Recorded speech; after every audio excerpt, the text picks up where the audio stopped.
So now I'd like to move to the next item is the event initial report regarding an incident on April 19 at the Chalk River Laboratories, and as outlined in CMD 16M27 and 16M27A.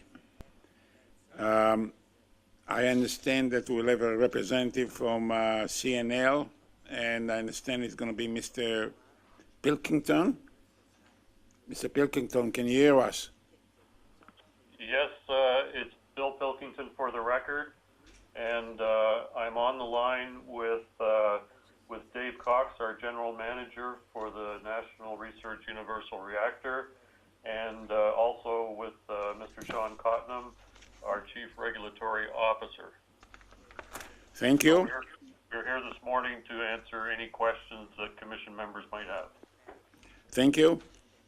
Ms. Tadros, the floor is yours.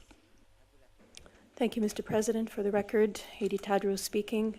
For this item, I'm joined by my colleague, Mr. Jean Leclerc. He is the Director of the Nuclear Laboratories and Research Reactors Division. Again, beyond what you have in front of you in the event initial report, staff are available to take any questions or comments on this EIR and on the supplementary information that was provided. Thank you. So let's jump right into it. Let me see. Oh, sorry. Did CNL want to say anything before we get into the question session? Bill Pilkington for the record, and no, Dr. Binder will respond to any questions the Commission members might have. Okay, thank you. Monsieur Tolgiesi. Merci, Monsieur President.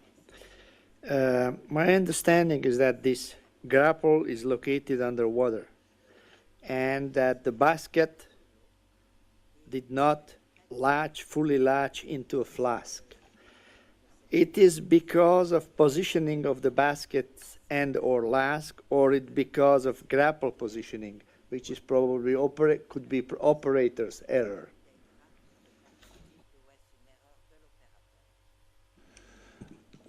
Jean Leclerc for the record. CNL's conducted an investigation of the event, and there's a number of possible causes with regards to the grapple releasing the basket. But so just to go over the incident again, the grapple grasped the basket, and while raising the basket into the flask, the basket then dropped. All this happened underwater, which is obviously done to ensure protection from a radiation protection point of view, environmental point of view, so there can't be any releases to the environment, and the radiation doses are going to be very, very low.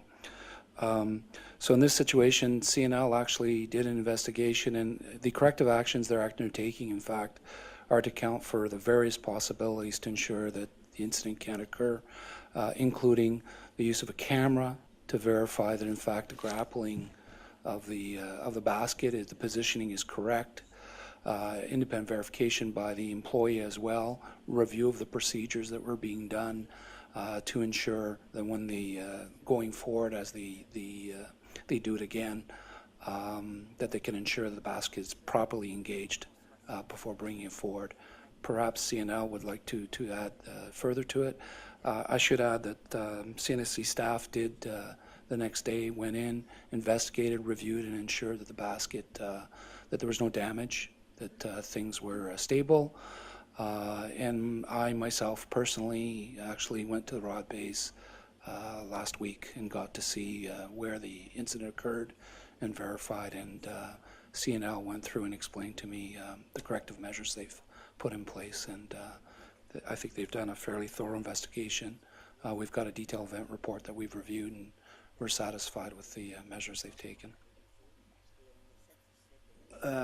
My last one is that, considering that it's underwater, how you do, probably it's maybe for Chalk River, how you do maintenance and verification that these latches and mechanical part is fully operational and they work? Could you check that, and how you do that?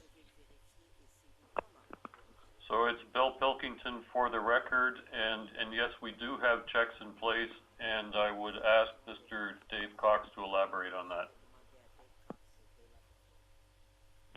Dave Cox, for the record, General Manager of the RIE reactor. Yes, the grapple mechanism, it's an integral part of the flask itself. When it latches onto the basket, it is underwater. But we do maintenance and functional testing on the grapple and other components of the flask when it's removed from the water, and so that's performed in a dry environment where workers can access all of the components and confirm their functionality. Go ahead. Perhaps just to add to perhaps help the commission a bit further. So the flask itself comes and is brought into the rod base, in which the grappling hook is part of the flask. So it comes from the outside, then is brought into the bay, lowered into the bay. The grapple comes in. So the actual work on the flask and the grappling hook, obviously outside of the rod base. And I think that perhaps is why they can do all the checks, all the verifications, and all the maintenance can be done outside of the rod bay, because it's actually not an actual integral part of the bay itself. To staff, you know, a picture is worth 1,000. I don't know what a grapple looks like if it came right in front of me in this room. And it would be nice if wherever you have photos, if they're available, or diagrams to explain to us, even for the previous incident, what's the tank when the scaffolding worked.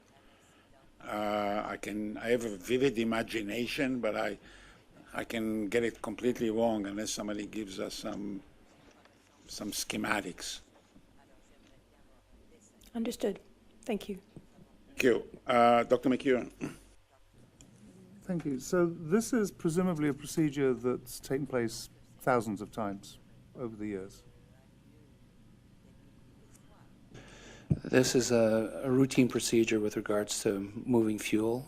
It should be noted that in this particular case, though, it's the part of the repatriation program that's currently underway. Perhaps CNL can elaborate further. It's Bill Pilkington for the record, and so this is an operation that has been performed a number of times, but it is not, I wouldn't say many times. So I'd ask Mr. Cox to elaborate on that.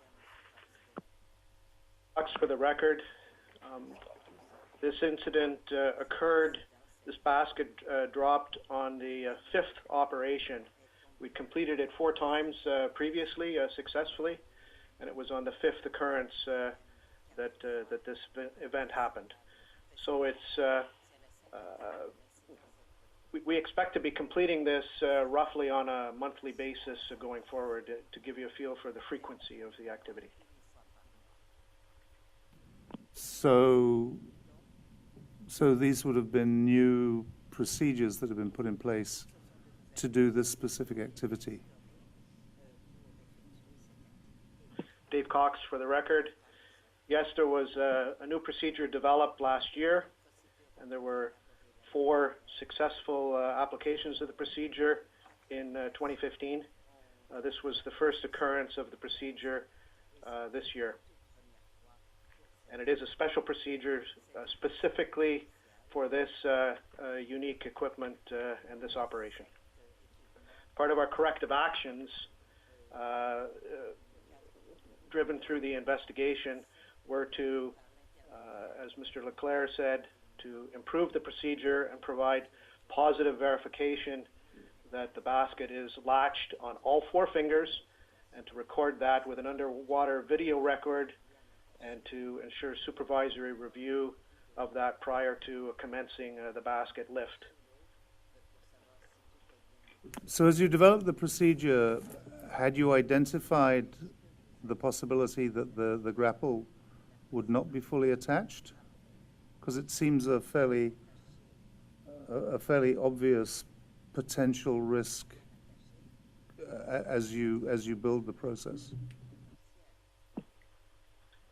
Dave Cox, for the record.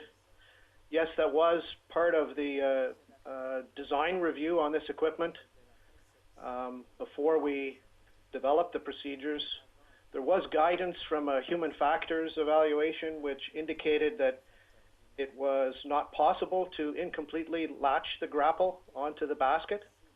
And so that flavored the steps in the procedure that existed prior to this event.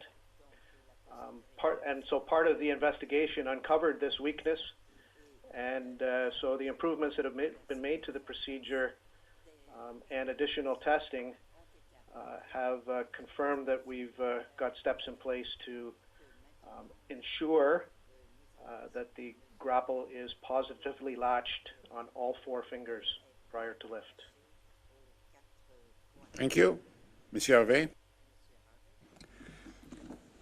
You mentioned that this new procedure has been there for a few years, but the NRUs that have been operated for many years. So was there a need to change the procedure? What was the objective to change it? Dave Cox for the record.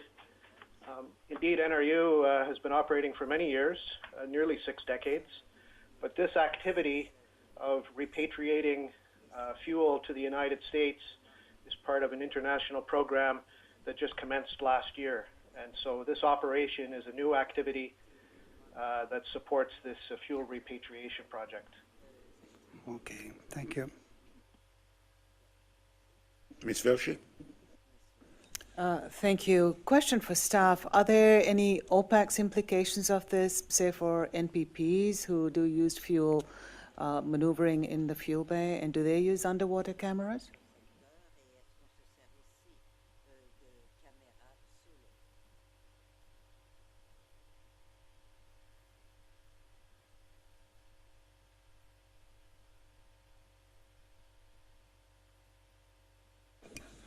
Good morning, Peter Elder for the record.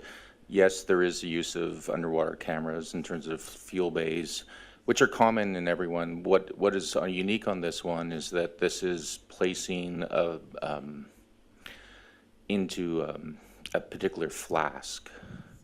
So there's a transport flask, so this is how you get the particular fuel into a very specific flask that is for shipping to the United States. So while we would look at it in terms of, we would expect CNL to look at the event and see if there is OPEX that they can share with the wider industry. And to my knowledge, CNL is part of the team that does share OPEX with the CANDU operators. Thank you. CNL, do you want to comment on that? Yes, it's Bill Pilkington for the record. And as a part of the investigation into this event, we had the manufacturer of the equipment involved in the investigation, and so they were aware of everything that occurred. And also, this equipment is relatively unique.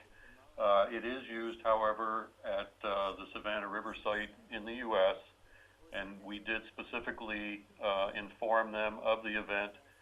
They suspended operations until we completed our investigation, and we informed them of the outcome.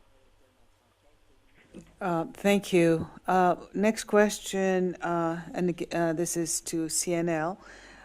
I know in this particular case there was no damage to the fuel bundles, but was there a potential for fuel damage if the fall had been higher or a different angle or in different circumstances? It's Bill Pilkington for the record, and I would suggest that the potential is low because the basket is being drawn into the transport cask, and at the point that it is fully in the cask, the assembly is still, or at least the only exit for the fuel is still underwater, and the base of the cask is closed for shipping. So the event that we had was likely the only type of event that could occur during this operation. Thank you. Okay, any further question?